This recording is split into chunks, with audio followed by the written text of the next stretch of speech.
Say you don't like it, no. No, you don't like it. Let me rewrite it, then. Let me read. Say you don't like it, no. No, you don't like it. Let me rewrite it, then. Let me read. Say you don't like it, no. No, you don't like it. Let me rewrite it, then. Let me read. Say you don't like it. No, you don't like it, no. Let me rewrite it, then. Let me in. All right, ladies and gentlemen, welcome to another edition, the first edition of 2025 of the Rewriters Room. We are the men with the pen, and I am 1/3 of our illustrious trio, the John Cena of journalism, the Brock Lesnar of broadcasting, the Roman Reigns of rhetoric, the Paul Heyman of podcasting, none other than Armand Sadler. I do not do the show alone. My brothers in potting, my brothers in fantasy booking, my brothers in Galaxy Brain are here with me. CC, how you doing, my man? What's good? It's CC, best rapper and producer in the whole wide world. Got body because I consume healthy products and do tile crows. Benevolent servant to the earth and philanthropist. Every phrase I say is a gem like amethyst. You could put any nigga next to me. Dope ass women gonna be like, yo, who the fuck is this? I may talk a lot, but I only got one thing to say. Love yourself and keep going. You are the world, so give all you can. Take care of your body, your people, and your land. Where my nigga Chan? So, coming out of this Royal Rumble season, our mid card is flush with talent. We are very excited heading into Mania. But I need my people to stand firm and stand ready and understand that, like, the mid card is not going to get booked until about a month out. So you guys who are like, oh man, they not gonna give Braun a Mania match? It's like, you gotta let it breathe, baby. You can't get to a 6-man ladder match overnight. You just can't. It's just not feasible. You can't get to a tornado tag 8-man match in 1 week. You gotta let it build. You gotta let it percolate. You gotta let some shit bubble up. So I know the main event picture, obviously, because the Rumble and Chamber get kind of manufactured through that. But for the mid card, it's just gonna have to percolate over time. And so just let it breathe. I know it shakes a lot of us every year. We forget that it's like this, but just let it breathe, let it play out. I promise you, they're not going to go 0 for 4. They might go 3 for 4, like maybe the U.S. women's doesn't get defended, something crazy like that. But they're not going to, like, not have the IC title in the picture at all. They're just not going to do it. So just let it play out. Listeners, I'd like to let you guys know that Channing is an absolute gentleman, but in the spirit, telling the truth in 2025, what he really meant to say is, you guys are mid-card marks. You do not know what you're doing. You might be new here, or maybe you've been here for a long time and didn't know what you're doing the whole time. But the whole point about the mid-card is you shut the fuck up and let it play out, because that's what happens in that area. You kind of just got to let the chips fall where they may. And then once they fell, you can organize them from there or whatever. And just like some Pringles, you make sure you eat them all up. But that's only if you let it fall how it's supposed to. So I just had to translate that for those of you who are a little bit hard at hearing what he just said. And I'm going to be even more direct than both of my gentlemen co-hosts were. Stop bitching. Just stop bitching.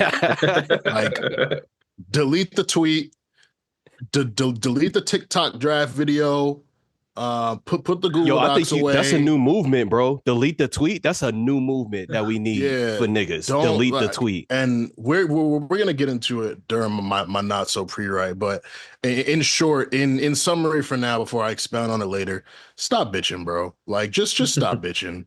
Stop bitching. But one thing that there is not to bitch about is the lovely, illustrious A Show RNC network, which you can follow at the A Show RNC on all social platforms. Subscribe to our YouTube channel, where these episodes are available, as well as episodes of all of our shows.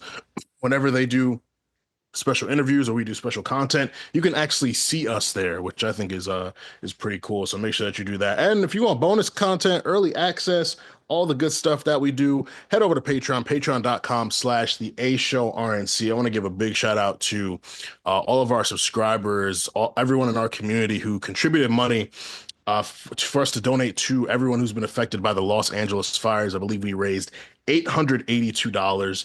So make sure you give yourself a big round of applause, pat on the back for that. Salute to y'all for doing that. I want to give a big shout out to our Royal Rumble pool participants and winners. I say this as a former Royal Rumble pool winner. This show would not exist if I didn't win the Royal Rumble pool in 2020. So the Royal Rumble pool is a life-changing thing. And so I want to salute everyone who won. I know it was Barbosa who won for the second time. I'm forgetting the other person's name. I'm very sorry, but can't wait to hear y'all on the show. And yeah, so before we get into our trivia, which had a name. There was a name. Oh, it was before we rewrite that was the segment that we called the trivia. There's some big things happening in life that we should talk about. The night of Royal Rumble 2025. I get out my Uber. I walk into my crib. I'm changing my clothes, getting ready, to call it a night, and I get a text message from my group chat. Luka Doncic got traded. I'm like, traded? What? No way. And then someone sends me a Shams tweet. But nowadays, you can't just trust the preview of a tweet. You got to go in. You got to check the @ name because it might look like it's an A, but someone might have really put some type of symbol. Like you got to check a lot of different things to verify that this is the real person. And it was real. And it's Luka Doncic gets traded to the Los Angeles Lakers for Anthony Davis. What was y'all initial reactions when you guys saw that trade go down? What is this? What is this? What have you to gain? What have you done? That was my fucking thought, bro.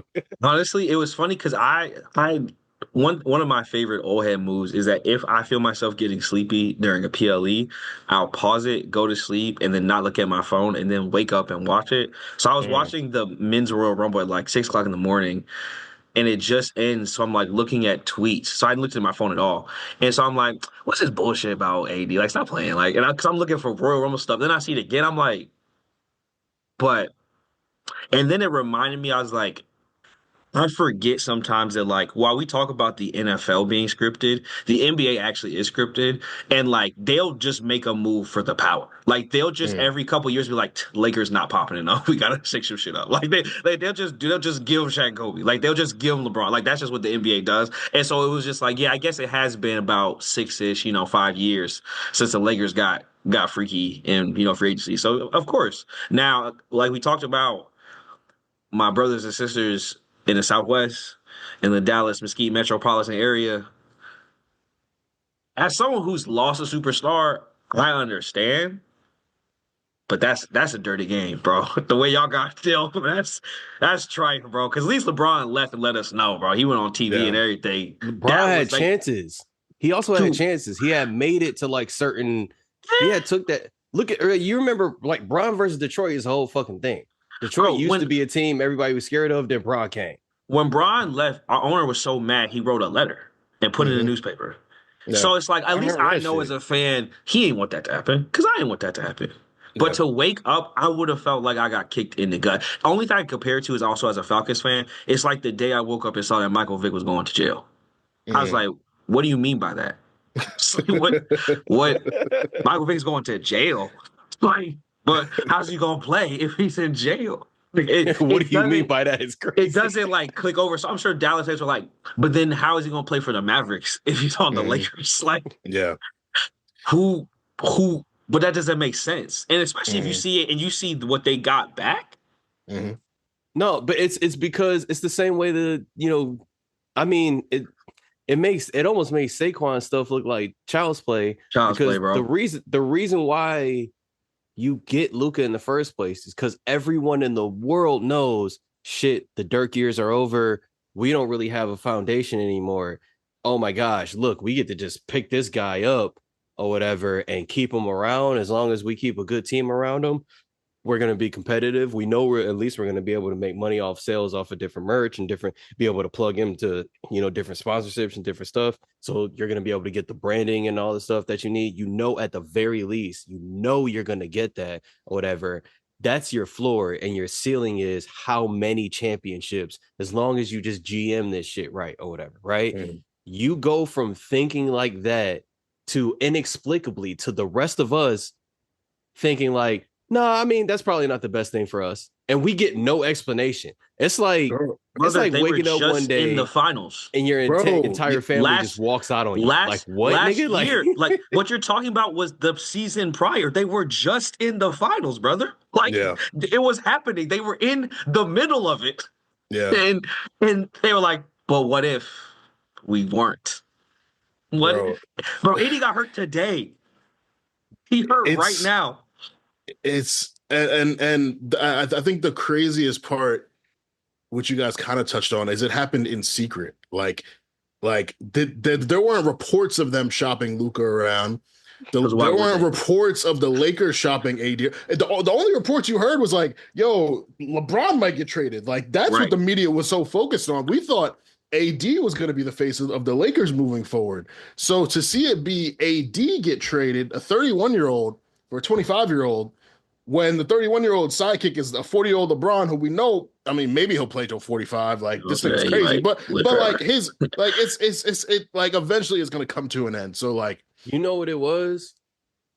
I don't like on LA side. I know their motivation. Their motivation is when LeBron's done in a year and a half or two, we don't have a real superstar. So Yeah. fuck it. We'll Bro, grab can you Luka. imagine Makes a lot of getting that sense or call? whatever. Rob Pelinka's like, yeah, I would be So, interested. wait, in Luka I have you gotta to- be I have like, to be- you gotta be like, hold on, Nico, or like, So to are you Armand's sure? point, Me? so to Armand's Me? point about it being a secret, it makes me just wonder, like, how bad was the reasoning?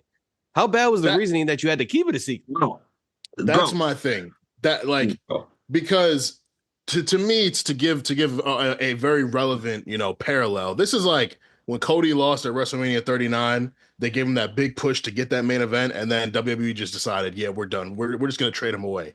You could go back Never to mind. AEW. You could go anywhere else. Well, we'll trade Cody for MJF at this point because you like clearly like you can't get the job done, even though we booked you to not get the job done. Like it's just like what happened, and then you hear the reports of his conditioning, you hear the reports of his lack of defense, you hear the reports of them not being happy with like certain like his conduct. Like there's a video of Michael Finley taking a beer out of his hand, like stuff like that. It's like, okay, like this is understandable, but with all those issues, the nigga took y'all to the finals. Like if y'all had a better supporting cast around, if Kyrie actually showed up and like other guys showed up, like granted the Celtics super team, like no one was beating them last year. This year Right. they look a little more beatable this year than last year. But like I think no matter who you put in front of them last year, it was over. But for him to do all that with all those issues, nigga, I'm keeping him around. Like I'm just gonna be like, hey, like what do you need to get into like better shape? Like clearly you're good enough to be elite in this shape, but like how can we work with you to kind of mitigate this issue? His defense, I don't really know if you could change that. But if the nigga's damn near averaging a triple double, I think he did average triple double last year, and is averaging like 33 points a game. I can overlook that. I'll find somebody else to play defense. Like Bro, it's just bro, it's crazy. Ray Lewis was involved in the murder, and the Ravens were like, I mean, but have you seen It's him get to cool. the quarterback? But yeah, and we see him stop the run. Like, and the Cody parallel is really good too because you got to think about too. It's deeper than they just traded Luka. They shouldn't have Luka to begin with. The Hawks traded to get Trae Young. The Hawks should have Luka. They fell into that. So it's like Yeah. Cody got popping in AEW and just happened to come back to WWE. You shouldn't even had it to be with. So it's like you fell into the best top 2 player in the league. Just stumbled into it because the Hawks are incompetent. Shout out to DeAndre Hunter. But and then you looked a gift horse in their mouth and you're like, but what if what if we took this blessing and gave it to LeBron? That one when you was watching the Royal Rumble and you probably like just got caught up in the emotion of like the Jey Uso win and we're just feeling generous and we're like, you know what? Hey. Let's just look out. Let's get him out of here, bro. Let's get AD a singles play, bro. Stupid. He had to have just been caught in the moment, bro. He just got caught up in the entrance and the John Cena of it all. And we're like, man, I wish Cena had a partner like Luka. Cena's LeBron. Let's get on fucking Luka. Man, so, And that's the only logic that makes sense. Hold up. And to both of y'all point, especially your point, Armand, when you're saying like, why didn't they just say like, what do we do to get you in shape, blah, blah. This is the message. This is why I don't understand why a lot of people have their jobs, because it's like you have to understand how much perception is business. Perception literally is your money. So this is what the perception you just created. We lucked into a superstar And we don't have enough people skills to come up with a creative way to make sure that we could come up with an environment to make sure that he thrived. And when we couldn't do that, we said he's the problem and traded him for fucking peanuts and made a kind of a contender team, a potential finals team now. Potential, like depending on how he was thriving while fat. Now here's the thing. They were loose. Here's the thing. You're turning away clearly superstars with that. But if I'm a role player and I'm looking at a superstar get treated like that, I'm like, bro, how bad they gonna treat me? Shit. Anyone is on the block. If Luka get traded, anybody get traded. Like, why the fuck would I want to go there now? Like, you dumb. Like you look so stupid. They look so stupid. It's one of those things too, where it's like, this is, you know, about perception. It's because too, you literally traded him to the Lakers. Like, if you would have traded him to like the Suns, it would have been like, that's fucking weird. But I think people would have been like, I guess. But it's like, it would be like, you know, like if they sent fucking what's Shohei Ohtani to the Yankees. You'd be like, why would y'all to the only team who don't need help? They already had Shaq and Kobe. Like it's like hard. Like they keep getting away with it. It's like has depth to it where it's like y'all are playing around. You know what's crazy? Aren't being for real. You know what's crazy is because, like, as y'all pointed out, his age or whatever, with AD being so young, there's a good chance that, you know, if LeBron plays long enough, you could get AD back. Like, with how bad that they be making deals, AD's not going to get that nigga back. Kyrie might leave too. Why would I stay there? Yeah. If you gonna trade Luka, you'll definitely trade me. Yeah. Oh my God, Kyrie, Luka, LeBron. Legit. Like everyone should be like looking over their shoulder as they walk through the Mavericks facility. Because like, didn't Luka comment on somebody post he hope his baby don't get traded or some shit? I don't know. No, not his baby. Somebody else had a baby on his team or some shit like that. Oh, PJ Washington. Yeah, that's crazy. I hope his baby don't get traded. But yeah, like to what you said, like. They traded the nigga while he was hurt, so they didn't even want to give him a chance to run it back after going to the finals. They slandered his name. Like, if they don't win with this roster as constructed, niggas like PJ Washington, Najee Marshall, all of them should be like, yo, like, what's gonna happen to me? Like, these niggas might send me to hell. Like, but I will say, as I sat with the trade some more, and I thought about the pairing of a Kyrie and AD with the role players like PJ, Najee, who I mentioned before, Max Christie, who looked good today. Yeah. And then I thought about the Lakers and their longevity, especially with them trading for Mark Williams. As much as it's like people view Luka as a significantly better player than AD, AD is still elite. Like his health is the biggest issue. When that nigga's on the court, his last game before he got hurt, 42 and 23. Today he had like 26, 14, 4 rebounds, 4 assists. Yeah, like all but like before he got hurt. Again, like it like that's the Anthony Davis experience. Yeah. It's like, yo, this nigga is cooking. Oh man, he's out again. Fuck out. But I do think that like for the style of play that the Mavericks were playing with Luka, which was Luka, Kyrie running the show, I feel like their playing styles are a little too similar for it to work. So you bring in someone like AD who can dominate inside. I mean, AD can score all over the court, and he's a very versatile defender. He complements Daniel Gafford's game, complements Derek Lively's game, and like kind of takes some pressure off of them. He gets to play the 4, which is what he wanted. So like, from what I saw today, and today wasn't even a great Kyrie day. He had like 13. Like, whether they're going to be at full power or not consistently, it's going to be a pretty good team. And I think LeBron is going to mentor Luka, help him to improve his game. I don't know if LeBron will be able to do the magic needed to help Luka as a defender, but I think it's going to improve the Lakers. I think, again, like when you have LeBron on your team and when LeBron has another star and solid guys, like they're always a threat. But I really think this offseason is going to be big for them. And the Luka trade was a trade for the future. So I do like it.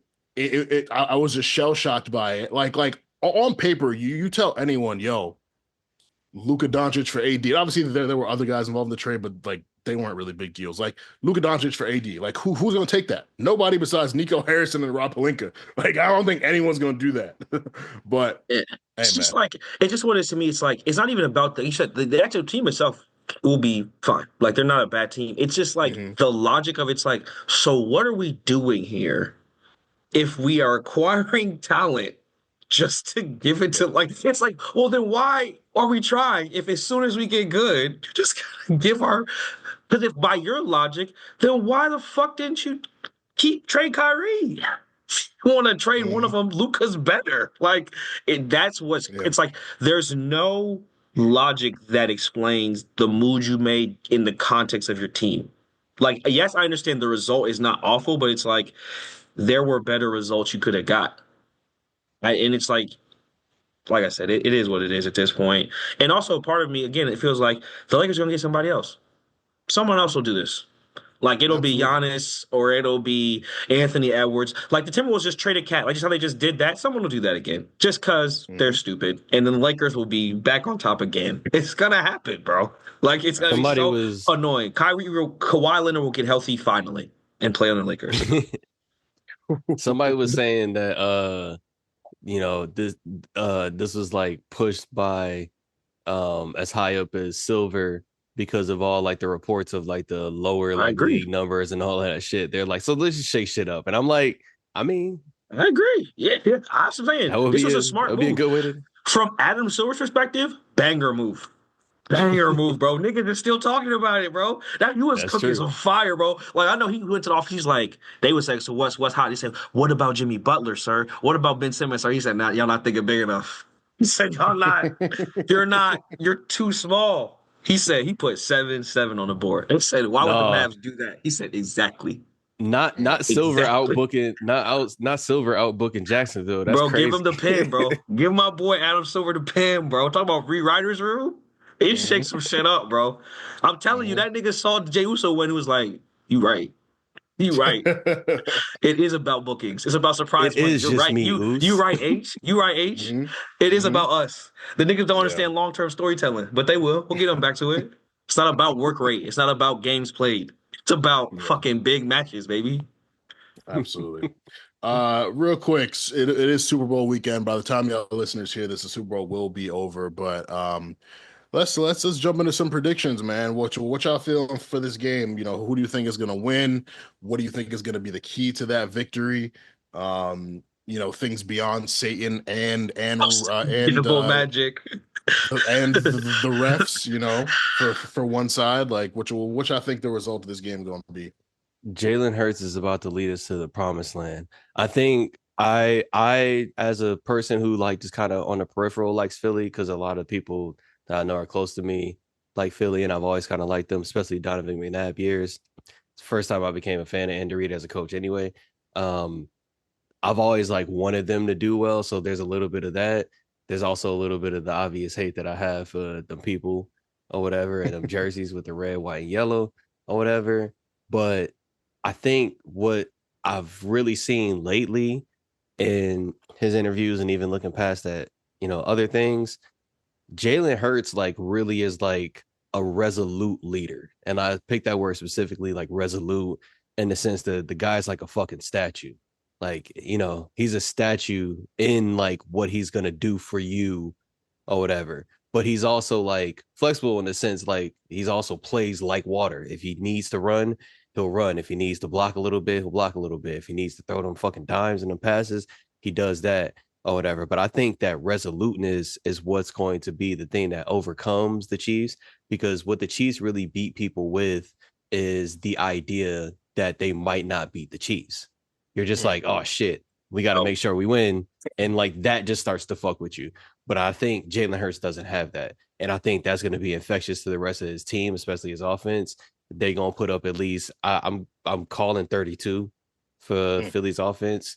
I'm calling my minimum is 27 or whatever.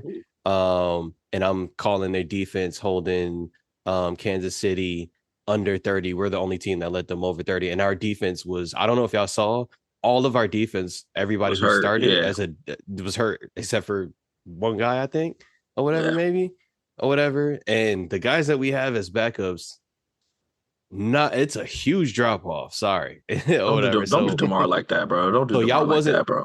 I'm. Look, that I never. All right, never mind. I'm gonna just leave. Listen, I'm happy for bro. I'm happy for bro. But here's what I will wrap it up and say is like what y'all saw against us. They was struggling against a defense that I don't even think was our best defense, and I don't think our best defense is as good as Philly's defense.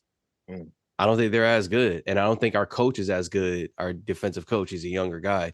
I trust Fangio with that defense or whatever, especially with the help of everybody else that can, contribute to it. So I'm like, and then niggas have to practice against Saquon. So it's like, they got some good people to practice against. So I'm like, no, I trust them to get the job done. When you go against the Chiefs, you just have to, the Chiefs low key will beat themselves. You just have to like not also beat yourself, and you got to be able to do the kill shot. And I think the Eagles could do that. That was very metaphysical. For me, it's very simple. I, in good conscience, cannot support a Q. But I do think that Saquon is the difference, bro. I think if he gets freaky on like a long touchdown run, I think that'll break the game. It's because I do think the Chiefs defense is very steady and very strong. And that's why I don't think it'll be a high scoring game. And so that's why I think you're gonna need like either a long Saquon run, some long Hurts runs, some bombs to AJ Brown. Like it's gonna have to be some splash plays to beat them.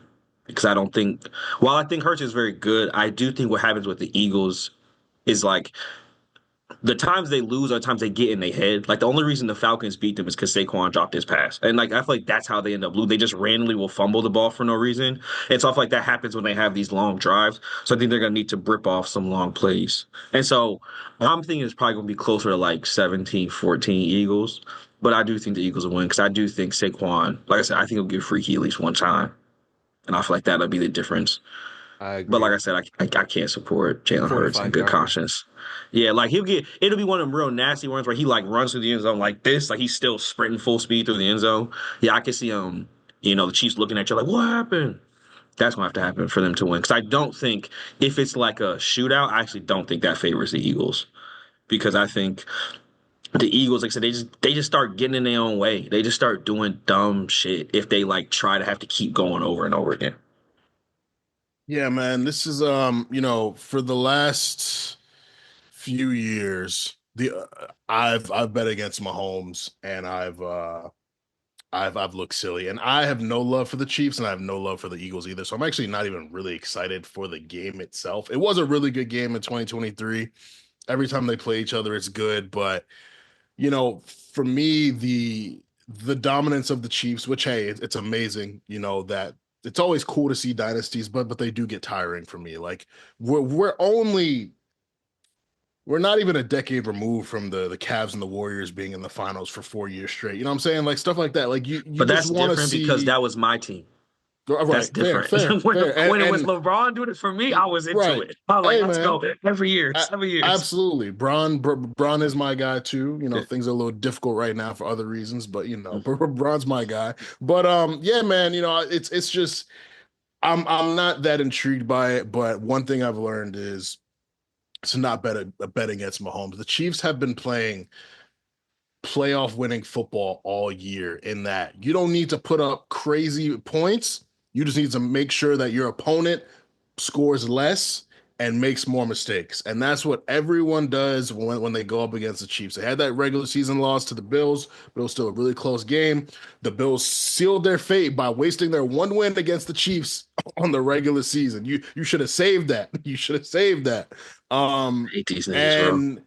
That's what we've seen throughout the playoffs as well, is like they're very good at playing small ball. If they need to go high flying crazy offense, they can do that. And Mahomes just has this, it's Tom Brady-esque in that they can get these receivers, tight ends, running backs who were like castaways from other teams and turn them into just superstars. Like one game you have Juju Smith-Schuster going off. Another game you got Marquise Hollywood Brown going off. Another game you got Samaj Piran going off. Like Mahomes just has too many weapons at his disposal. And while the Eagles' best defense in the league, Jalen Carter's fantastic. Zach Bond, I believe his name is, he's fantastic. Mm-hmm. Like there always comes a point in the game where a team has to make that play against the Chiefs.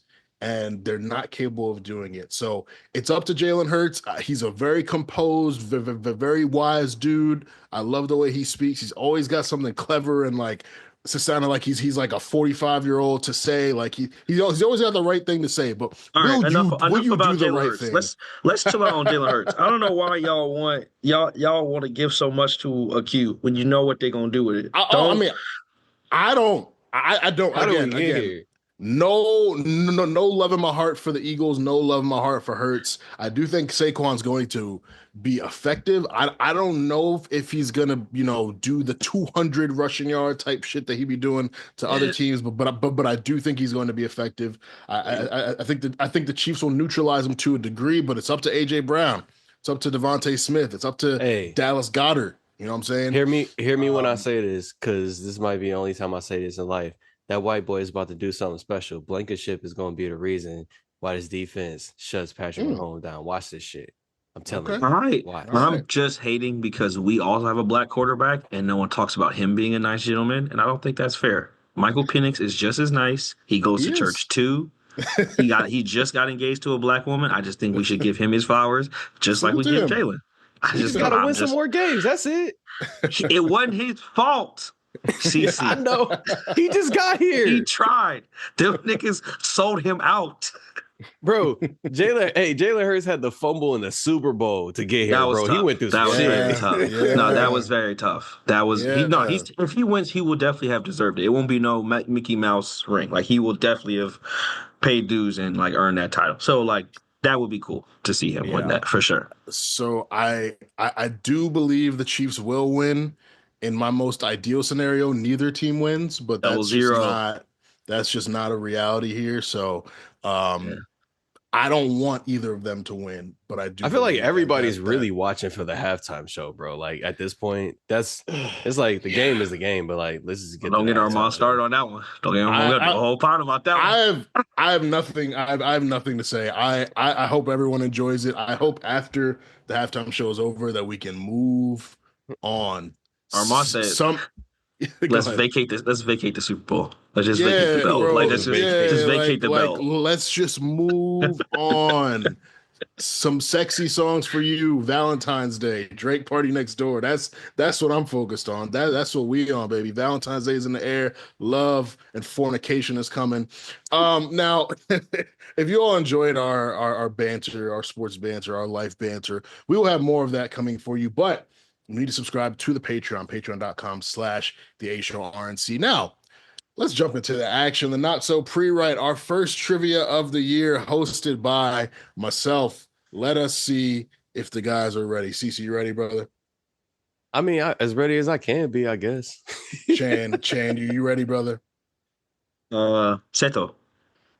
You said what? It's Japanese already. It's from Fast and the Furious too. Too Fast, Too Furious. Okay. Look at us learn language. Chan probably got a crazy score on Duolingo, don't you? Yeah, bro. I really put in work, bro. I'm be grinding like it's the performance center, bro. I'm trying to get my numbers up. All right. Question 1. First time ever, I believe, on Rewriters Trivia. This is a true-false question. So I'm going to give you both the opportunity to answer. And you both could potentially get a point on this if you answer correctly. So, true-false. The Usos were the first tag team to win the SmackDown and the Raw Tag Team Championships separately. False. True or false? I'm going to say false. Yeah, I was going to say false. You were It was both the separately incorrect. that you We're both correct or incorrect? Incorrect. They won the Raw We're Tag both Team incorrect? titles?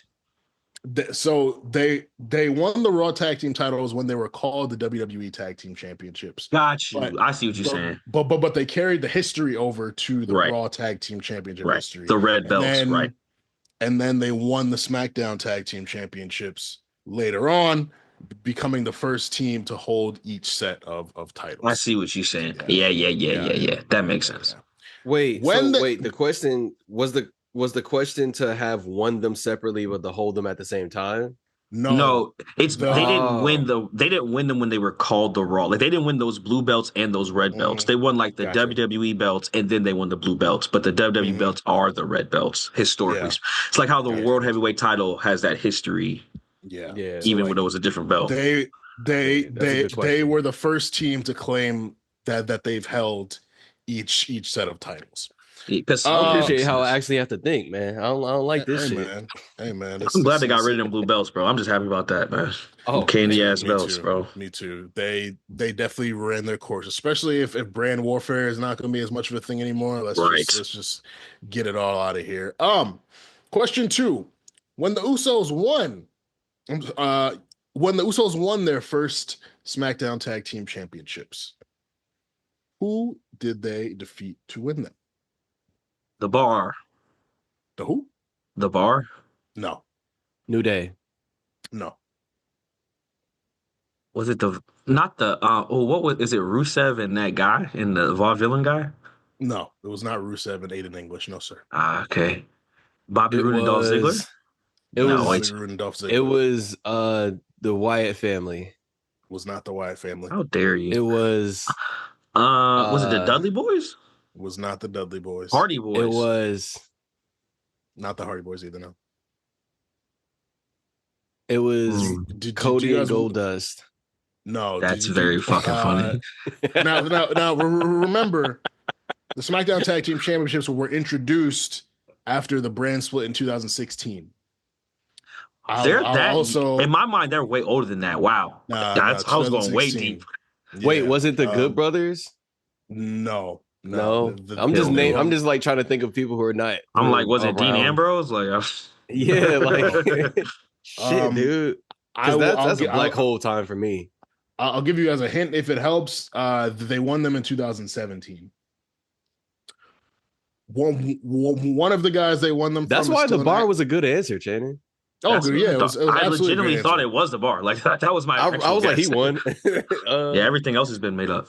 I don't remember any other tag team from that time, bro. the tag team that they won them from is not a tag team anymore. One guy is still active on the roster. Another guy is involved with the company. Was it Breezango? Another way. It's not Breezango. No. Damn, but that's true of them too. Wait. So one guy's was it American Alpha?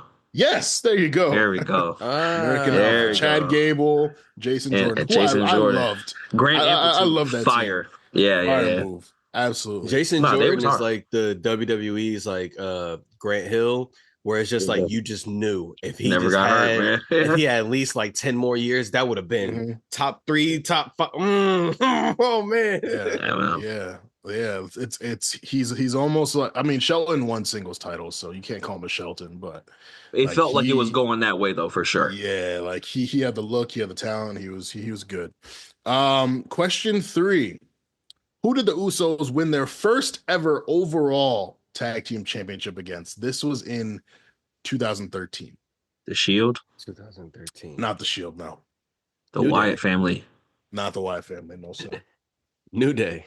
I'm always gonna say New Day. Not the New Day, but New is in the tag team name. Oh,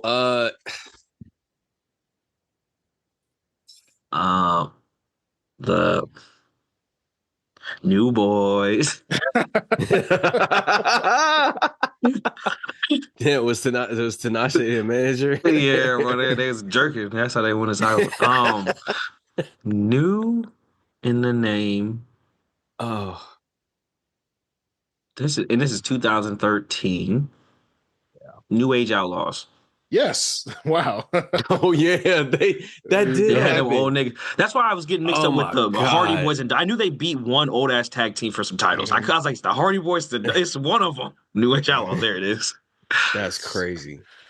Question 4. During the pandemic, the Usos competed in 2 separate singles matches for the tag team titles. Who were the other 2 teams involved in those singles matches? The Street Profits, and then was it Garza and Andrade, or was it it was Miz and Morrison in the Street Profits? Miz and Morrison is correct. Street Profits and Garza and whoever incorrect. Yeah. I remember they had the triple threat ladder matches because only one of them could do it. Who was that other pairing? Oh, I can see the match. I want to say Dolph Ziggler and Bobby Roode, but no. but Dolph and Bobby are such a good guess for like everything. Yes, especially for this period of tag team wrestling because they were just they were doing shit. Who was that third person? Oh man, I remember Morrison because Morrison has some good spots. He's a Yeah, dumbass. he was going crazy. Yeah, he's on stupid. It wasn't the New Day, was it? No. Was it the It New Day? was the New Day. Yeah, it was the New Day. At one Damn, time, it I knew was it the was, New Day. I guess I knew it was some black people. That's kind of racist of me. I'm like, it couldn't be these black people though. And last but most certainly not least, the man who we will be discussing a little later on, our 2025 Royal Rumble winner, main event, Jey Uso. They have positioned him in a very great way, and one particular way that they've done so is by putting him next to multiple rappers throughout his career. Name Oh all of the wow. rappers who have been involved with Jey Uso, but also the Usos in some way throughout their career. I'll give you a hint. There's 5 of them. Quavo All right, and so Travis Scott. Wale, Travis Scott, Wale, yeah. Quavo, um, Rikishi don't count, right? no, Rikishi does not you count. I'm can't count sorry. him. Good nigga rap, bro. I'm just making sure. There's Oh, Mark there's two Wahlberg? more. no. No. Oh, Don't think so. shit. Snoop Dogg? No, No, He just be because I around. don't You had think to think he's about it though, directly. because he be around. You had to think Yeah. about it. Yeah, he do be he definitely around. do be around. Um, Um, Lil Uzi Vert, oh, littlest Lil Uzi Uzi Vert, Vert, right? He did the yes, entrance. yes. Yeah. The oh smallest of shit, Verts. yeah. At He came out with WrestleMania Jalen 39. Uso, right? And Jermaine. Yeah. Yeah. And if you think about WrestleMania Lil 39, there's Wayne. another. There you go. Yes, there you go. There you go. So Wale, Lil Uzi Vert, Travis Scott, Lil Wayne, Quavo. That's not a bad That's a Chan. fossil. good list. Good Yeah, man. fossil, bro. Yeah. You got some ace in there, bro. Look, these are all guys people care about in some regard. Wale was obviously there for the classic battle rap that they had with New Day. Like, Yeah, the I go seeds have back been and watch that planted. shit, and that was actually really funny. Uso's It was Yo, spitting, like bro. they really went funny. in. They went in. And if Bro, people that Like I had nigga thought I it, was a really prisoner of is the that moment, but that it's like sex funny. tape had just come out a couple years ago too, bro. They was on bro, their hand, bro. they was wilding. And I believe J5 told the story on the A show a couple years ago, but like the Usos were very like close to the chest about what they were gonna say because they wanted that shock value of saying that And they on got TV, and it worked out very well. It was pretty damn good. So yes, Chan takes this trivia matchup. And we will be back with you all with more trivia in our next episode. But the reason we're all here, the Bloodline rewrite that just continues on and on and on. Well, when we left you, we left WrestleMania 38, where Roman Reigns defeated Brock Lesnar in the biggest WrestleMania main event of all time, the most stupendous WrestleMania. bro. The winners take all, the Hated that. unification match, where he became the undisputed WWE Universal Champion, had that iconic shot holding up both titles. I think his shoulder popped out of his socket Yeah, for a bit. Like, he could barely know, lift it because it was dislocated. Yeah, that's what he was saying. yeah. It looked Wow. crazy. And so when you move forward from here, and now with Roman being the undisputed WWE Universal Champion, he's like, Usos, yeah, I got to go unify some titles as well. And so the Usos go run up on Riddle and Randy Orton. Meanwhile, as a secondary story that's gonna become a larger story, you got Drew McIntyre and Sami Zayn feuding, but Sami Zayn is also trying to get in with the Bloodline, and so he starts hanging out with them, helping them in matches, asking for their help in lumberjack matches, blah blah blah.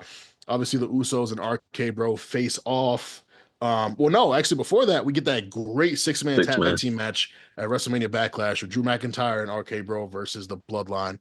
And then we get Usos versus RK-Bro in a unified tag team championship match, which the Usos win thanks to the help of Roman Reigns. Sami Zayn continues to get close with them. Randy Orton leaves due to his injury, so Riddle's out there by himself doing whatever. They had him fighting for them tag titles with Nakamura. They had him fighting for those tag titles with fucking Elias. But he also gets a world title match against Roman Reigns. Great match, a SmackDown match. We didn't see Roman have too many matches on SmackDown, especially singles world title matches. Roman wins that. And then at the end of the match, he's celebrating. He says, the whole world can acknowledge me. And guess who comes to acknowledge him?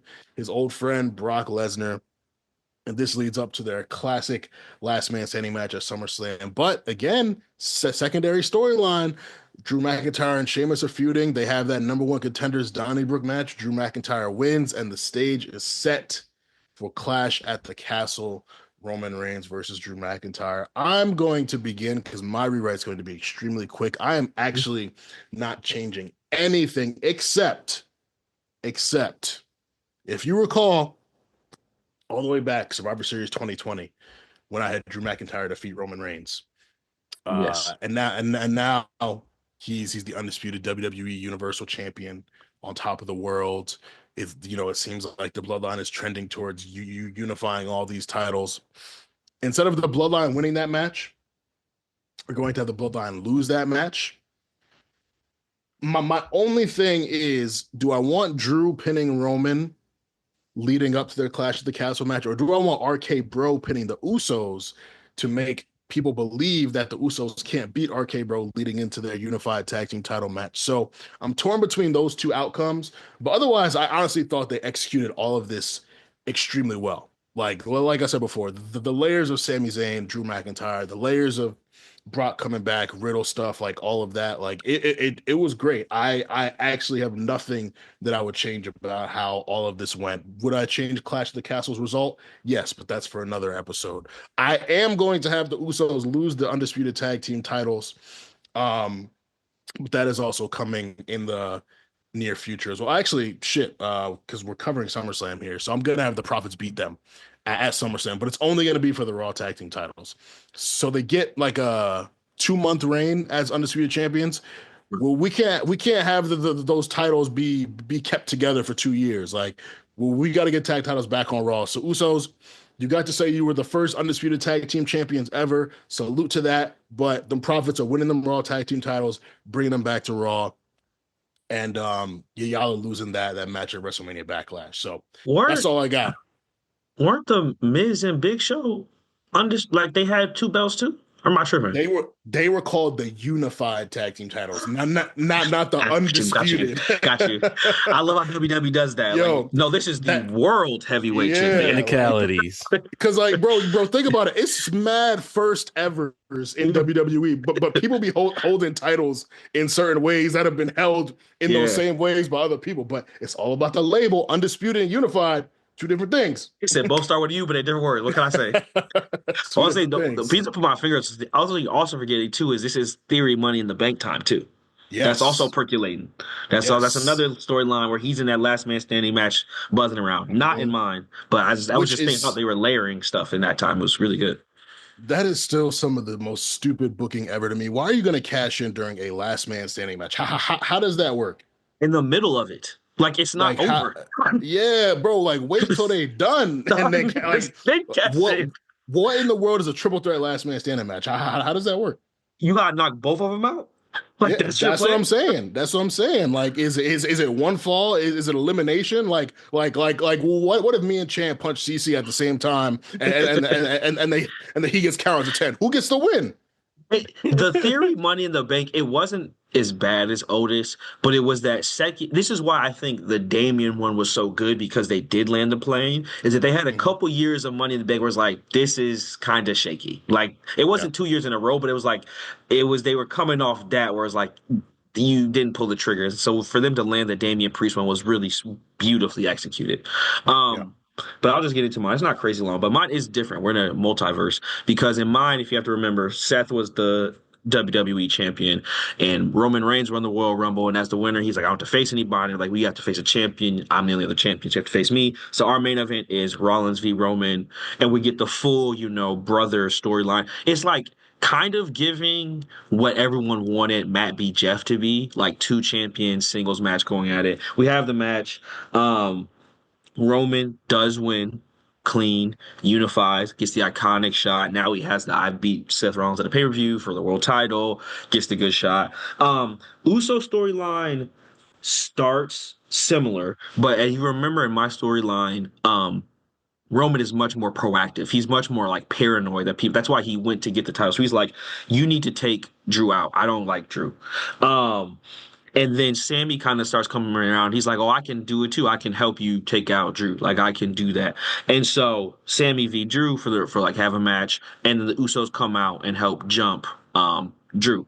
And then like Sami's like trying to like get down and like trying to be, one of the boys. So he's like, I'll take out Drew for you guys. So he beats him up again backstage. And so Drew is like, oh man, I can't, like, I need some backup. Like, I don't have anyone to help me. And so he tricks the Usos into coming to the ring. Thinks it's gonna be a tag match, and he jumps them, but then gets overpowered. And then guess who comes out to save him? None other than Logan Paul. Oh my God, Logan Paul is on SmackDown. And so at WrestleMania Backlash, the Usos are like, we got to take on Drew and Logan. Like, there's that, like that. We're the tag team. That's our job. Let us handle it, Roman. And Roman's like, you know what? I think this is a great opportunity for Sami to prove himself. So actually, at WrestleMania Backlash, it's going to be Roman and Sami Zayn versus Drew McIntyre and Logan Paul tag match. And so during the tag match, because again, Roman's trying to get Sami to prove himself, he like won't tag himself in. He's like, no, you need to go handle this yourself. And so basically it becomes like a quasi handicap match where Sami is having to fight both Logan and Drew. And also I think from a real world standpoint, this helps Logan because I think this is still like early Logan wrestling days. And I think allowing him to work with Sami, but also be able to tag out and let Drew and Sami basically carry the match is cool. And so Sami is going against him. Eventually, the Usos come out, take out Drew, and then Sami takes out Logan. He's about to hit a haluva kick. He's in the corner. Roman tags himself in, saunters into the ring, gets a few runs on the ropes, spear, pins Logan, 1, 2, 3. Roman is successful again. But he looks at Sami, slaps him on the head, Green Goblin style. You did good, kid. Appreciate you. And so he's sitting there like, you know what, you might be down. And so he's looking at him fondly. And then Paul comes out. He's like runs to the ring, like sprints to the ring as much as Paul sprints. And it's like, Roman, we gotta go. Like, I just got word we gotta go. They're like, well, we gotta go for what? Like, we just beat Drew. We up. Brock Lesnar music hit. Oh, burn, burn, burn. And you gotta remember, Brock Lesnar kind of got cheated out of a title. Shout out to Kofi Kingston earlier in my storyline. And so Brock is hot. And so he comes down the ring. Logan's still in the ring. F5 to Logan. Drew's still in the ring. F5 to Drew. Jermaine and Jalen Uso, double F5. Sami Zayn, super F5. Roman Reigns gets out the ring, looking at him like, I got your back. And so Drew is like, I should be the number one contender. The Usos keep messing with me. Let me get Roman one-on-one. And at this point, Adam Pearce is like, looks disheveled, like on SmackDown. He looks like he just got jumped. And he's like, I'm not the one making decisions anymore. What's going on? Oh my God, it's GM Brock Lesnar. So it's like, but this is like WWE 90s style where like they gave him like the suit with the no sleeves, but he's got like the tie and he's wearing like shitty fake glasses. And he's like got the pin but it's got a thing on it that says the pin. Just like an inside joke. And so he's like, you know what? You should be number one contender, but I think I should be number one contender. So let's have a match. Because again, this is also like fun cowboy Brock. So it's like, I'm mean all the time. And so that night, main event SmackDown, Brock Lesnar versus Drew McIntyre, the match that should have been type shit.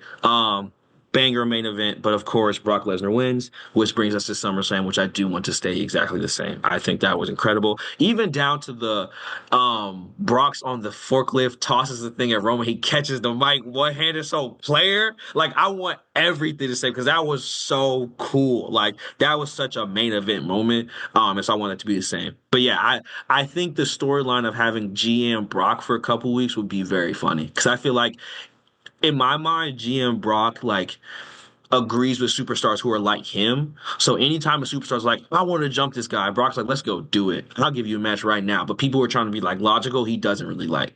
And I just think it would be kind of a funny thing because like, Adam, he lost control of the locker room. Brock's in charge now, but he really wants to just get to Roman. So yeah, that is my rewrite. That was amazing.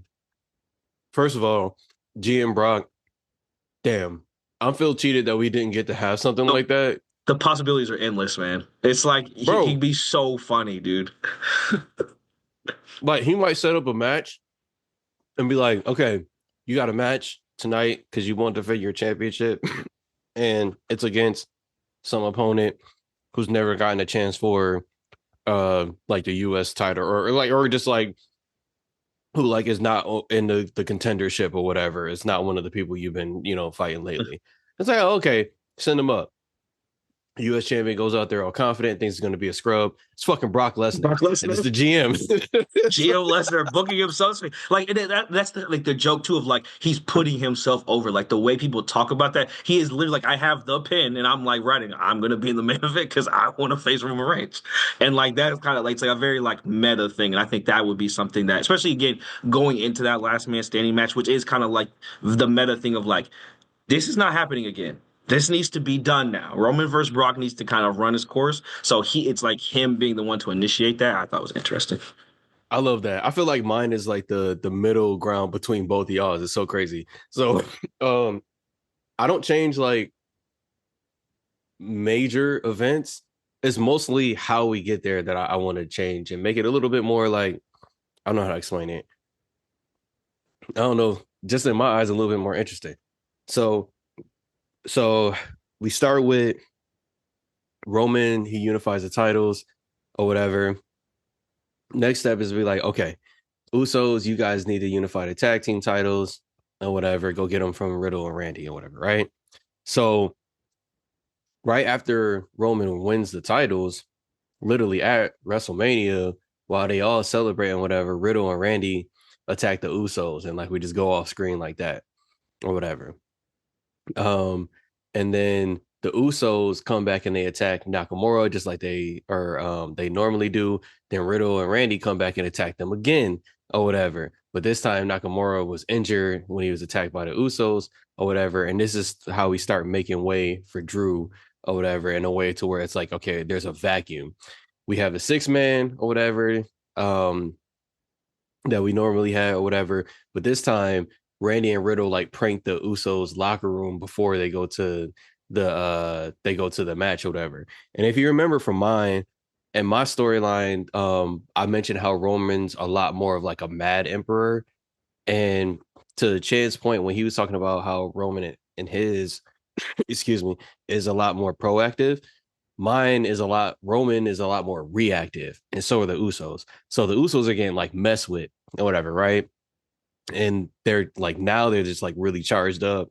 That's their motivation, on top of not disappointing the tribal chief or whatever, to like kind of get back at them. So Drew gets into the mix or whatever. They have the 6-man tag team match at Backlash or whatever. And in talking about this or whatever, Randy's telling Drew like, hey, they already have a plan. Drew's like, I'm fine with it as long as I can get my hands on Roman. And Randy said they're not going to go at Roman yet. And Drew says, I am. And then they just have like a stare off. And that's how we start to get little seeds of, wait, are Drew and Randy going to have some issues? Hold on, what's going on here? And then next, after that, we get the next week, we get the Usos and RKBro face off or whatever. This is about unifying the tag team titles or whatever. So we basically just have the match or whatever, right? RKBro straight up wins the match on a botched interference from Jimmy trying to help Jay, and it just goes wrong or whatever. And then Roman is just in the back, like livid, throwing things. When it cuts to the back, the first cut you see is like Roman watching towards the end before they get pinned and like kind of be on the edge of his seat. And then the next time it pans to the back or whatever, there's just stuff's broken in the back room, and Paul's just kind of like scared, and you just hear the door shut or whatever, right? Later, Jimmy presses Paul or whatever, and he's like, we need to go do something. This is like next week. Paul's like, you got something to do. And Jimmy's like, I'm not messing up on a tribal chief again unless you want to tell him why you didn't help me get back the titles for our family. I would advise you not to mess up either and come with me now or whatever. And Paul's like, okay, you got a fucking point there or whatever. So Jimmy and Jay walking off, you hear him asking for Adam or whatever. And then Paul works his magic. He's able to get a rematch for Jay and Jimmy the next week. But the trick is, it's like there can't be a Roman or Paul by the ringside or whatever. They're even going to have people watching them in the building. Like they're just going to make sure they stay outside his door while they watch or whatever. Usos win the title back, but they illegally used the crowbar on Randy while the ref was distracted. And this is how we get our Randy injury. So they put him out of action, but they put him out of action on some, it's almost like a justified get back because RK-Bro was trying to mess with them first to try to get ahead, and Usos was like, no, we want to make it sure that y'all can't mess with us at all. So they took the brains out of the operation, and the brains are just with one guy. So they took Randy out.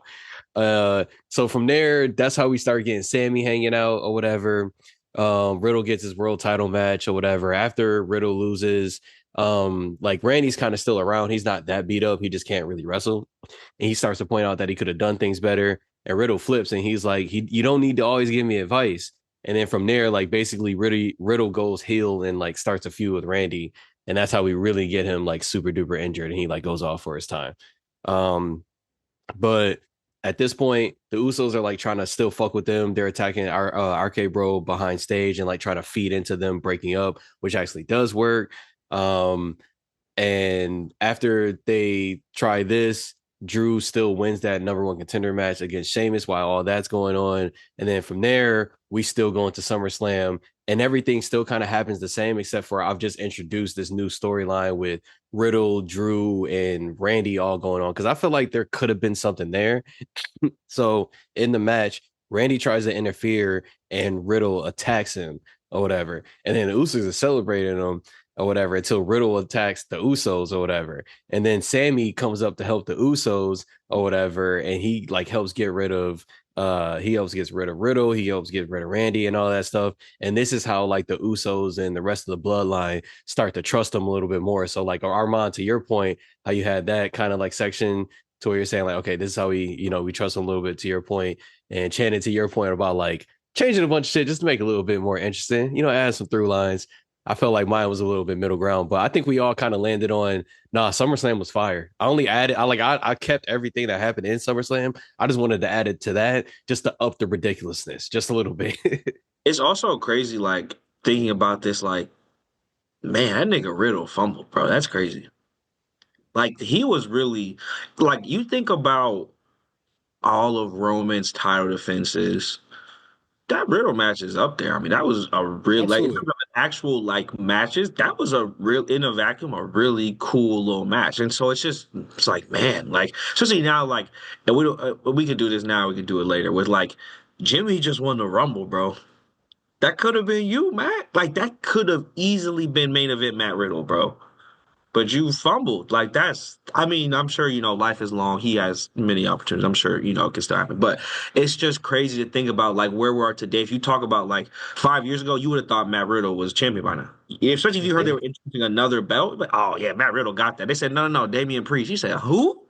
Nah, not who. Well, you know what I'm saying. But like it's just crazy. Like life it comes at you fast, bro.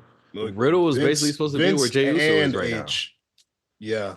Vince and H were invested in that man. So he was over, bro. The bro thing was working. Like the sandal shit. I don't like barefoot wrestlers. I made that very clear, but people liked it. So, but yeah, I mean, just say la vie. What can you say? Maybe that's it. Maybe he just needs to put shoes on. Maybe that's because look what happened to Solo. Said it many times, bro. You can't be no champion without shoes. Maybe Solo does wear boots now. He does. He wears. Yeah, I was thinking about that. I was like, wait, did Solo put shoes on? I'm like, yeah, he got serious now. You can't be in the main event barefoot, bro. They doing WrestleMania outside. Put some shoes on. Like, come on. You gonna have cold feet. Yeah, you have cold ass toes, bro. You in rain at WrestleMania. You walk around barefoot. That's not even safe. Like, put some fucking non-slick shoes on. You're supposed to be the champion, and everybody can see your knuckle ass feet. That's kind of crazy. You got a belt but no socks on. What kind of sense is it? And don't super kick me barefoot either. Like that. You lift every day. I know you got some corns, bro. Nasty, yeah, athlete's foot crazy. Yeah, but no, he got some shoes on now. You saw he back too. Yeah, he is. Yeah, taking it all. Talk about a banger. I'm taking it all. He does have a great theme. The theme, I won't cap. But those are our rewrites for the week. So when we come back, we will be rewriting the very fateful, difficult day for me that was Clash of the Castle 2022 and everything that led to as well. So hope you guys enjoyed those. Let us know how you would rewrite the post unification undisputed days, just titles just getting combined left and right. Like that's just what they was doing in the E at that time. But move on to our not so pre-write. So I told y'all I was going to expound on things that I said in the beginning, so non-politely. And I have like a smaller point, but then it kind of broadens to a larger point when you look at the context of everything that's going on with the Royal Rumble and with people preemptively getting angry at things that they don't think are going to happen that they fantasy book. So there's been an ongoing conversation about Carmelo Hayes, which I think is an offshoot of the conversation about black talent not being highlighted, not getting singles matches on PLEs, and it's so fascinating that like they put these real tight qualifiers on it, like oh, black talent be on PLEs, but why not a single match? Why not a title match? Why is it at this point of the card? And so people lately have been complaining that Carmelo Hayes is not winning. And they've drawn a parallel to the main roster runs of Braun Breaker, Lyra Valkyria, Tiffany Stratton. And I saw one tweet where it's like, wow, Braun, Tiffany, and Lyra got titles, but look at what Melo's doing. I'm like, that's real fucking convenient because if you think about Lyra, she came up, rocket ship, Queen of the Ring finals, but she lost. What has she done from June until January? You couldn't tell me because she did not do anything. She was barely on TV. She was tagging with the party girls. She was trading wins with Damage Control or like but she wasn't doing nothing of note. I remember having these conversations with J5, wondering like, yo, damn, like Becky Lynch takes a break and they're just like, all right, Lyra, you're gonna go on the bench. You'll be back. Like, it's like, damn. Braun Breaker, admittedly, the rocket has been put on his back, but he's IC champion right now. He's been IC champion. He obviously won it at SummerSlam, and he lost it a month later to Jey Uso. Then he got it back. He's defended on the Saturday night's main events. He defended at Survivor Series. He was in the Rumble, but that nigga don't be on TV a lot. Sometimes I'm watching Raw and I see him in a backstage segment. I'm like, oh yeah, Braun is the IC champion right now. Because he just said in character last week. Yeah, he just said you don't care about IC title. That's what he told. Truthfully, it felt like they were trying to play with the internet by having them do that. I was like, brilliant, H, absolutely brilliant. But like, hey man, I will. If someone wants to make the Braun argument, like that Braun is being positioned better, Braun has actually won a title. But do you want everyone pushed the same way? Like, you can't put the rocket ship on everyone because then you're putting the rocket ship on no one.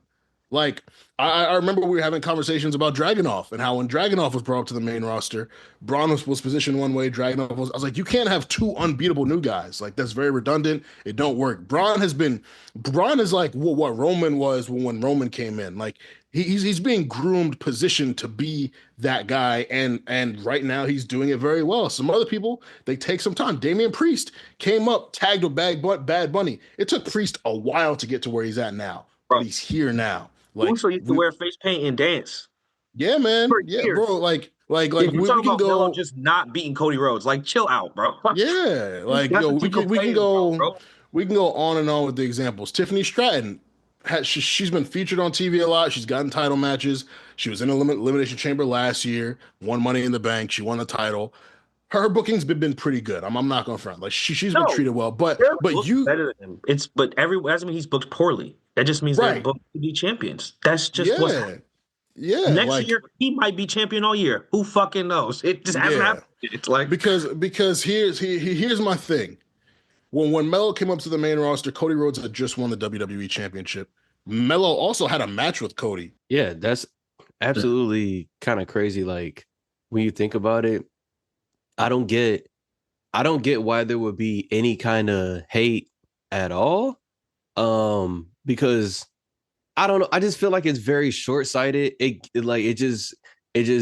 kind of reads of the type of energy or the type of thoughtfulness or lack of thoughts that comes from a person that hasn't had to like put something together that deals with like storytelling or like a story at all, because the thing that you see, or like they've never had to like help manage somebody become better at something, because the thing that I see more than anything is that I'm like losing count on my fingers or whatever, kind of trying to count and keep tally of all the veterans he's gotten to rub elbows with both backstage and in ring in such a short amount of time. Think of how many different people he's already rubbed elbows with and been able to have practice on TV with.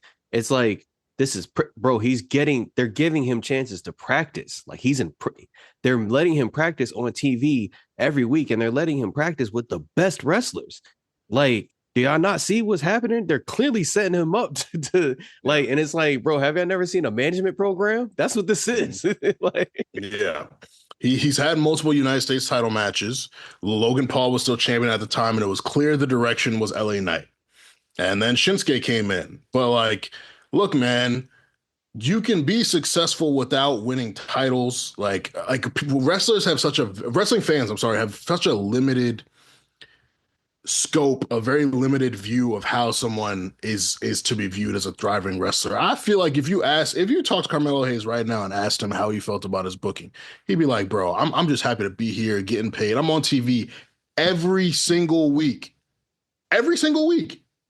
Like multiple segments. Multiple segments and a match. Like, matches come on, man. Commercial. People don't join the WWE to win every single match or be undefeated. Like, this is just their dream to be able to do it at this high level, be presented in the way that they are, change their families' lives. Like, these niggas don't take the losses that seriously, and if they do, you hear about it. You hear reports. Drew McIntyre, whoever. Like we're not hearing no reports about Melo. Melo good, man. Like, let him rock. Armand, I'm not sure if you're aware of this, but wrestling is fake.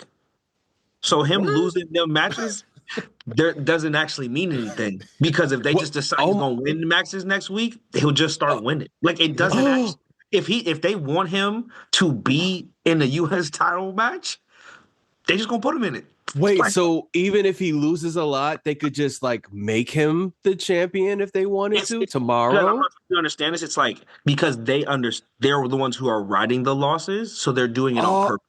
I don't know if you're the same people who are writing today's episodes are going to write next week.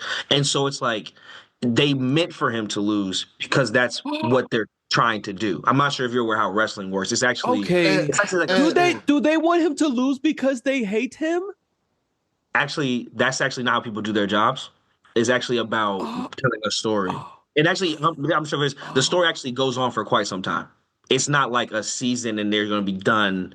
This is actually going to go on forever, hypothetically. Now, are there any historic examples of wrestlers who have lost a lot? And not a single one. No, every single good wrestler has won all their matches, actually. I'm not sure if you're aware of that. All the good wrestlers never lose, not even to each other. They all just win all the time. And all the titles, actually. Multiple titles at once sometimes. There's actually, the losing actually makes them look worse. Therefore, they can't win because losing isn't good, obviously. But unfortunately, people don't understand that wrestling is made up. Yeah. You understand this? So you're like, I'm upset that Carmelo's losing, but I'm also watching a show about 5 demon zombies who want a shiny belt. Like, do you understand what you're watching? Like, this isn't, it doesn't. They might book a match where Carmelo Hayes dies. He gets buried alive. And guess what? He'll probably wrestle again. Rey Mysterio lost an eye 3 years ago. Yeah, he did. His eye got shoved into a metal staircase. And guess what? And he can see just fine. No scratches on his eye, on his cornea at all. Week, just fine. 619. They put lasers on his whole body. Never touched his eye. Don't give a shit. Shit crazy. Wrestling is made up. It doesn't have to follow logic. You're just thinking of yes, logically, if this was a real sport, you're right. If you lose games, you don't make the playoffs. But wrestling is not a real sport. And y'all understand that until you don't. And it's just so funny every time, bro. It's like, this is not real. And my last thing about my frustration with the internet, like, I hate, as much as I love talking about wrestling with y'all or talking about wrestling when I'm talking to people about my favorite things, I actually don't like talking about wrestling or I don't like reading about wrestling. I don't like when people send me tweets, and all love to my friends who are casual wrestling fans who have come back, but they always send you those dumb viral tweets and be like, yo, what's your thought on this? Oh, they wildin'. Oh, they don't want this person to do that. Oh, like, yo, I don't want to see it. I don't want to hear it. I all love to people in the Discord. I hate when they share stupid takes in the Discord from people on the internet. I hate it all because shit be clear as day. And I'll admit, Royal Rumble 2025, I did not predict Jey Uso to win. I did not want Jey Uso to win. But am I gonna sit here and tell you that I wasn't hyped when that nigga won? Fuck no. I was at the crib with the homies, nigga, arms waving, yeet. Like that shit was incredible, so well done. And then the beautiful thing about wrestling is hindsight.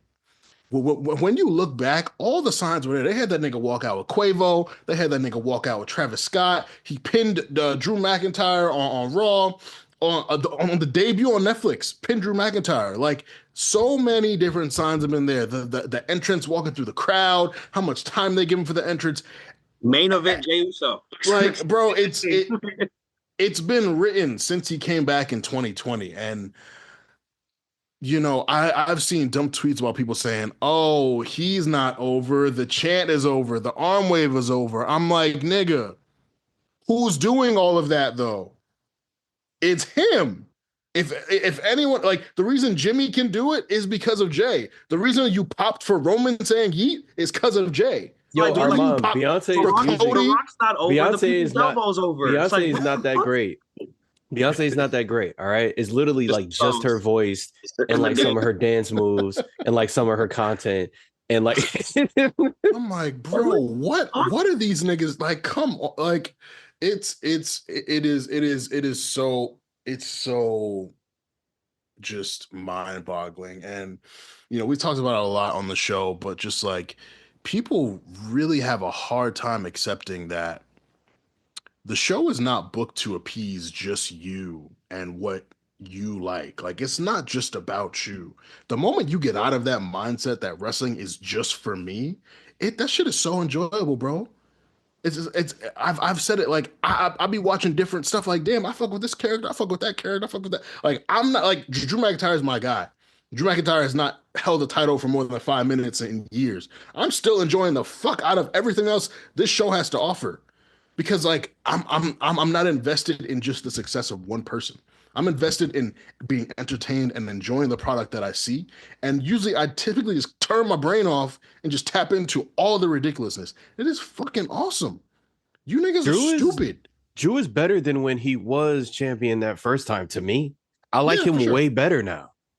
Like, and that's the thing is like ultimately you need to like this person without a title. Whenever I think about Roddy Piper, I'm just like, I never think about Roddy Piper with a certain title or whatever. You know what I mean? I never think about Macho Man with like a certain title. I never think about, like, I do think about Booker T only because of the 5-time because he said it or whatever. But like, I think King Booker more than I think title Booker. You know what I mean? Like, so it's like, it's not about, and I think ultimately when people pin that sort of thing on their favorites, it kind of, they just telling themselves about what they really like and don't like about wrestling. And they just telling themselves and they say like, I'm not really here for the story.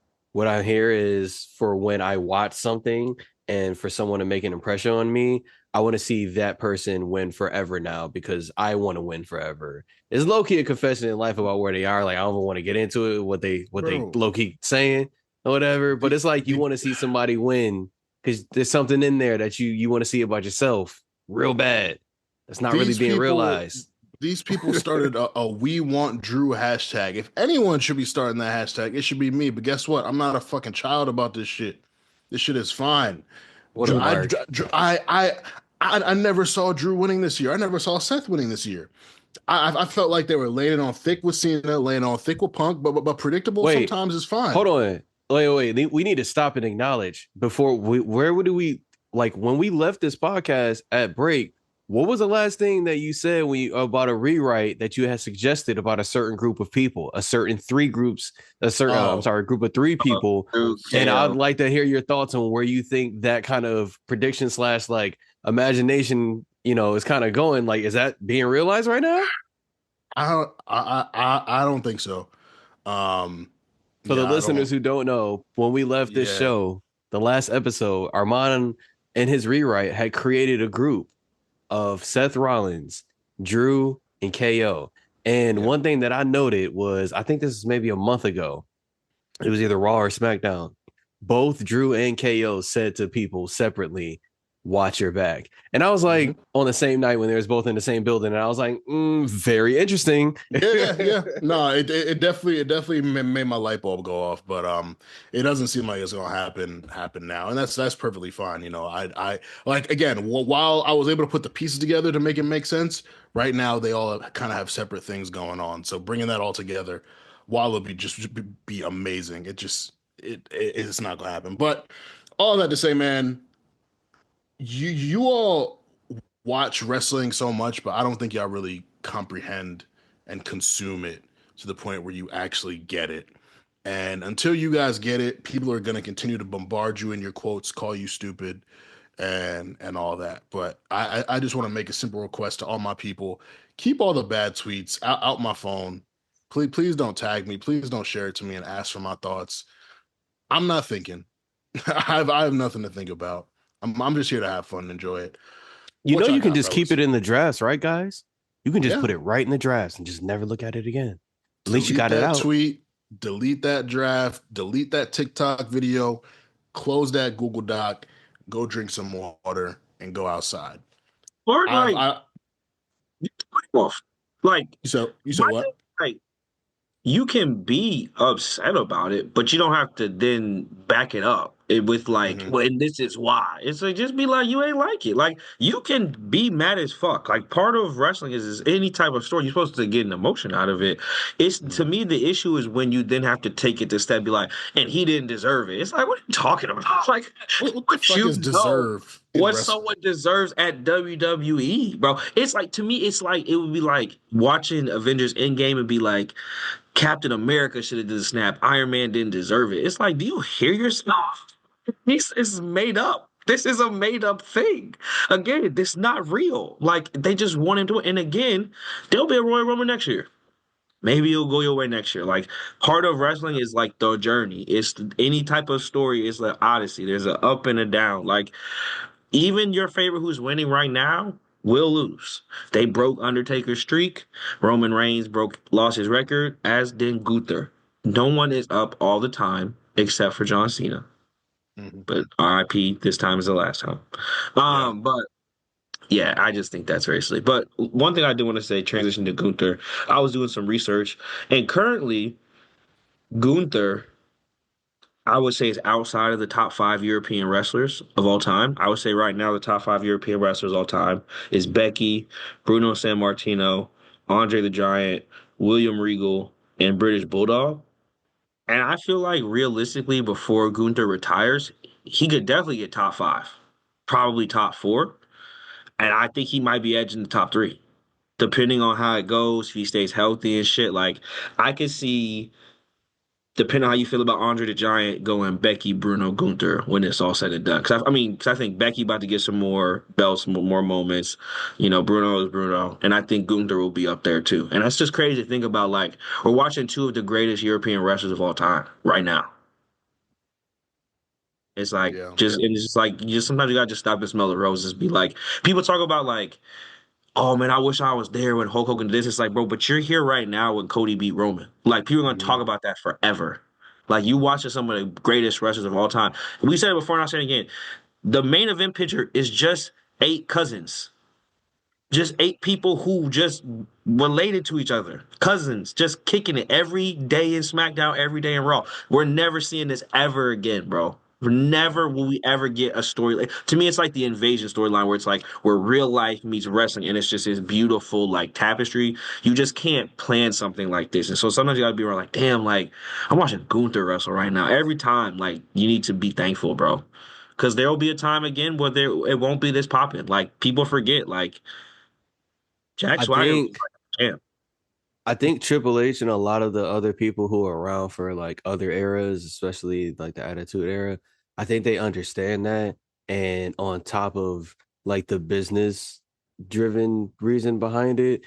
I think they also understand, as people who have been through it, they're like, we have to document all this shit. And as a fan, I appreciate so much how much they're documenting everything that's going on, how much they're letting the wrestlers document everything that's going on in their lives and whatnot. Because to your point, it's like I always think about that quote from Andy in The Office. That shit, like every time I see it, I'm like, bro, if Oh I see my this shit at God. the wrong time, it's gonna crush me. I wish we Whatever. were in the good old days when you were in them, bro. I think about Oh, that every time I'm like, line, yo, who the bro. fuck wrote that? I hope they That's got a a bonus for bar, that bro. shit. Big bar. Ooh.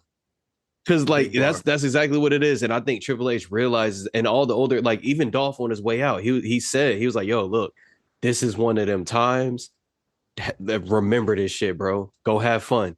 And when a nigga is on his way out telling you, like, you knowing you about to go up and telling you that they want to see you win, that's when you know that whatever is about to happen is some real crazy shit. And just to wrap up my point, I'm glad they're documenting this shit. I can't wait for like what the full timeline shit is gonna be for this shit when they put it out, man. Oh man, it's gonna be so It's good. like every time they do the like, oh, this was, Charlotte Flair WrestleMania, their Triple H entrance. I love that shit. And now you get to see it so often, like, oh, that was Braun Breaker as a security guard. That was Trick Williams and it just that type of stuff, being able to now have that documented from like, no, this is their PC audition video, bro. Mm-hmm. Their first NXT match to this is them at WrestleMania. That is so fire, bro. Like you said, like the amount of stuff we'll be able to get from that is just like, man, it's just gonna be so cool to look back at. You know what else I'm interested in about Gunther, and this is looking ahead. I mean, presuming Jay picks him to face at WrestleMania, Jay would more than likely beat him. Like this is your standard I don't know. babyface story. I don't know. I don't know. You don't know about what? I'm just getting a feeling, bro. Chan, my I brother could see Gunther, Gunther shutting Jay down, bro. bro. I could Gunther's see not Jay winning at like SummerSlam. The way Gunther was dog. just talking, Come on. I don't know. I don't Come know. on. Hey, I don't. hey, I hey. don't know. Crazier things have happened. I don't know. You want to know what's funny? Gunther. I'm hearing an echo right now. I don't know if someone's headphones. Oh, I'm good now. Okay. Gunther was talking just like this to Sami Zayn last year. And what happened? That's not great. What happened? Oh, but what I was thinking, I was like, well, it was more of a math thing of like last year we had two new champs. The year before we had one new champ. And I don't know if we'll do two new champs again. Like you think Cody and Gunther both gonna lose? Yeah, I can't see that. I am very torn on the Cody Cena one, but Yeah. I think it's written in stone for Jey Uso to beat Gunther. And I think that puts Gunther in a really interesting spot. That's back-to-back Mania losses. Now on the main roster, his losses will have been to Sami Zayn, Cody Rhodes, and Jey Uso.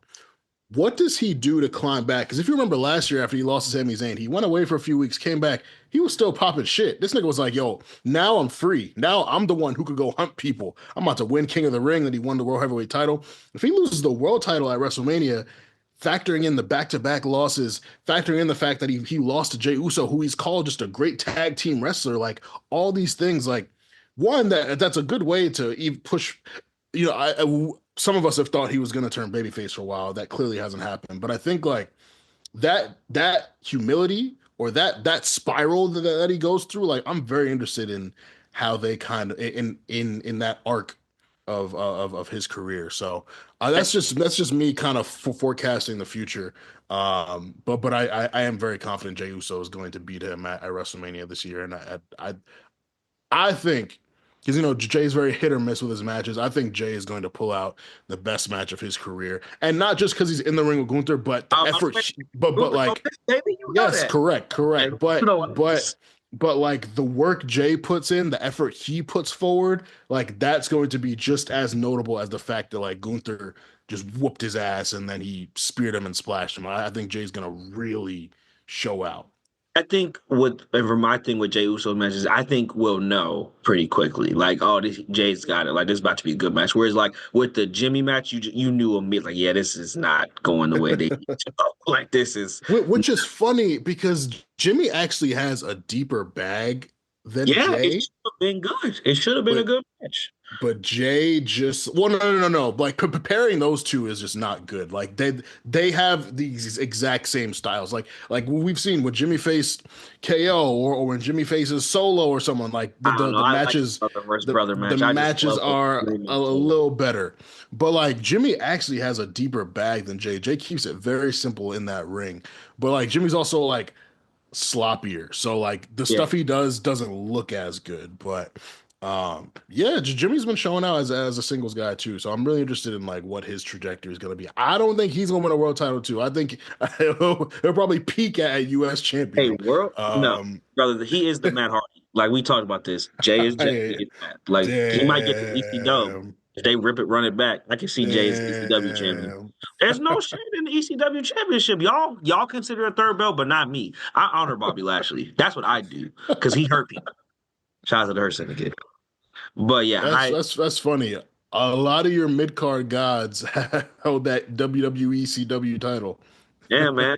Because we respect real wrestling, bro. Christian, Yeah, Christian. Christian, fucking Rob Van Dam. wow. You know Yeah, you know how we get down over there, bro. We love Extreme Championship Wrestling. That's But I don't know. We'll fucking see what funny. happens. We'll see. I Good think, like you shout. said, I think the mystique of it will make the match interesting. Like Mhm. so. it's like Kofi Mania. People wanting it to happen will make it interesting. Niggas like me, like I don't know, will make it interesting. Like whatever happens, I think will be interesting. I think that is good. Yeah. CC, what you got for us? Yes, sir. I mean, everything you guys said was eloquent, and it just reminded me of where I think this next person should go, where I see them going, which is a lot less eloquent, which is to say, fuck all that shit. It's time for my nigga Finn to step up. I think we've hit a point in Finn's storytelling where he's had enough sides to, like, side off the road stops to build this character, get certain people over X, Y, and Z or whatever. At this point, when you look at him story wise, it's like it's very clear that his frustration and the Judgment Day for why he even wanted to join was trying to get back to the World Heavyweight Championship. He then loses it a second time, that whole journey to Seth again or whatever. And then he watches his mans go get it or whatever from that guy from a guy who just lost, or he gets it from, or he watches his mans get it to a guy who just beat the guy who also beat him or whatever on some like damn near like cheap shit or whatever. He didn't help him with it. And it's just like, when you're looking at it, it's like, bro, this dude like has a lot of, he's coveting that title a lot. And I'd like to see his story reflect that in a more aggressive way, because we know Finn can be that way. And when I say aggressive, I don't mean just like mean or like angry or vicious for vicious sake, attacking people, nothing like that.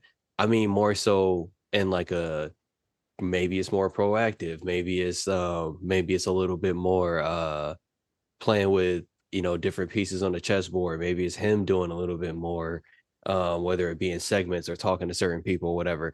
But I think it's time for him to kind of take that step to where it's like, because we all know he going that like his out of the Judgment Day is going to probably be not smooth at all or whatever. So for me, I'm like, let's speed that shit up, and not only that, but let's make it about going to get that title. One, because I just like to see new contenders in the space. I feel like I've seen the same people for a while now or whatever, save for the new people they bring in like Damien or whatnot. But it's like to have Finn amongst all those people, all those number one contenders again, kind of out on his own or whatever. I think that allows him to be a little bit more, I don't know how to explain it. I think it just makes him to be a little bit more effective as a superstar. Like I feel like they're not using him to his full capacity. And I don't mean to a point where he has to take up so much more TV time or even be like, given crazy opportunities. But I just feel like there's more there that's not being done. And I'm like, well, shit, put that nigga in the race and let's just see how it goes. It's like when Simba was with Timon and Pumbaa. It's like, yeah, this is cool. But at a certain point, bro, you gotta go back to Pride Rock, bro. I think we saw something similar with Rollins, where it was like he was doing side quests. He had the Cody stuff, and it was cool for a little bit. He would mess with the IC title, but when that World Heavyweight title came around, it was like, hey, Let's lock in. And I That's can what see those stumps was about. exactly. And I can see a similar trajectory with Finn, where it's like the Judgment Day was cool. You built a lot character. I think he has a lot, probably more fans now because I think they were very over.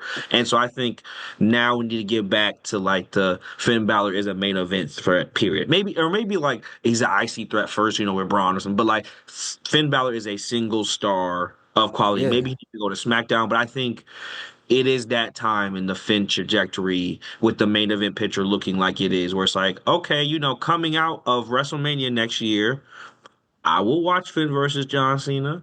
I would watch Finn versus Jey Uso. These are matches that y'all haven't done a lot, and you're gonna want new stuff, coming into this new season, especially on Netflix. Like you're gonna want new shit. And so I definitely think adding Finn to the mix, he does it down for the LGBTQ people. He's does a cool entrance. Kids fuck with him. He's got the cool fits now with the ring with the joggers and the J. So like there's definitely material here where if you want to get him over, he thrusts cock forward during some of his matches. So I think there's definitely space. See, that's my thing is like where you say like there's material here. That's what I feel like I'm being presented. And that's like all I'm being presented. And I'm like, nah, try something. I'm like, even if I don't like it, I'd rather see you try something than to just kind of see it and be like, like something should be happening. Backstabber Balor. Like I'm ready, man. I'm just ready because I thought Judgment Day as a whole should have went to SmackDown a long time ago, and they did the breakup angle, and now Priest is there, and I'm like, damn, you don't want to send Finn to the same show Priest is on when they just finished feuding. But honestly, a change of scenery, like going to SmackDown, I think to face Cody would be more advantageous for Finn than the Raw roster right now, and then that world title picture, like. You've got Gunther, you've got Jay, you've got Sami, like Seth is still over there, Punk is over there. Like there is a line of guys that have a claim to that title and will probably hold it in the next 2 to 3 years. And unfortunately, Finn is like number 7 on that list. And it's not bad to be number 7 because he's still an elite talent. But I think if you go over to SmackDown right now, Cody has 3-0 KO. KO is done. He's got Priest. He's got Drew, who's now over there. You got Finn. I think Finn would have a shorter wait to get to that title. I wished that him and Priest feuded over the title. Like the way that Gunther was kind of fit in there by being King of the Ring and winning it in a non-clean way was kind of interesting. Like I thought, when Gunther had his moment to, become world champion, he would completely dominate a guy. But having granted, it was done very well. Like I'm not saying I didn't like it, but it was just kind of interesting the way H did that because we know he loves Gunther, but he also loves Finn and Dame. So doing that turn so like doing that turn in a real high profile match made it that much bigger. But yeah, man. I mean, I love Finn. People know I love Finn. I would love to see Finn get a title. I kind of just accept him for where he's at right now. Like he works more often than Shinsuke Nakamura. He's held tag team gold a bunch of times. Like, the Judgment Day has held it down. Judgment Day was a really good kind of cornerstone of Raw for years. Like stories kind of flowed out through them. Like even when it was Cody over there. They were like the Bloodline. That's how R-Truth got back they over, were bro. Equally the counterpart faction of Bloodline. Judgment Day got R-Truth back popping, bro. They got Carlito. Carlito back popping. JD McDonough. They've kind of put people on, obviously not to the level that Roman has, but like you're invested in JD McDonough. Dominic Mysterio is debatably the biggest heel in the greatest business. heel of all time. It helped Liv get over with the Rhea Liv stuff. is cooking. Like it's put look a at lot Raquel of right on. now, bro. She actually looks cool. Let's not so much. Not so much. It's getting there. Let's not get ahead of ourselves. I love Raquel. It's improved. Don't do that. You know I love Big Mama Pump. Don't do that. I'm not saying crazy. Hold on. To be clear, Jordan Grace is Big Mama Pump. Rack is Big Mommy Cool. You can't. That just got changed because Jordan signed. She was definitely Big Mama Pump for a little bit. she was always Big Mommy Cool, brother. Trust me, I know. Right. I'm a Raquel Rodriguez historian. All right. You're right. I love her. The only issue with Cody Finn is that you're gonna get the Bullet Club stuff, and I really don't want to see that no more. True. Especially as we saw today on the internet with all those releases, everyone's like, "Yo," and they just never did Bullet Club stuff. No, they didn't. Oh, No, they making them no money. That's they don't get nothing off that. That's y'all want. Yeah, so that would be the only annoying part is that they would definitely do that. But I they would do it well, and like H wouldn't go crazy to where he's like, "Oh, let's call in this old dude who doesn't wrestle anymore." It wouldn't be reliant on it. It would just be a part of everything if they did it.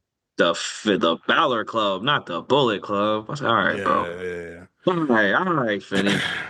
But love Finn. I think I think the great thing is he's not being made to look as bad as Vince had him looking. Like Vince had Austin Theory steamroll Finn, like steamroll him and take the title from him. So nasty word. I do think Finn's gonna get one more run. I do think KO's gonna get one more run, and unfortunately, I've been telling myself that for years, and it hasn't happened yet. Yeah, so I don't know why y'all still believe that.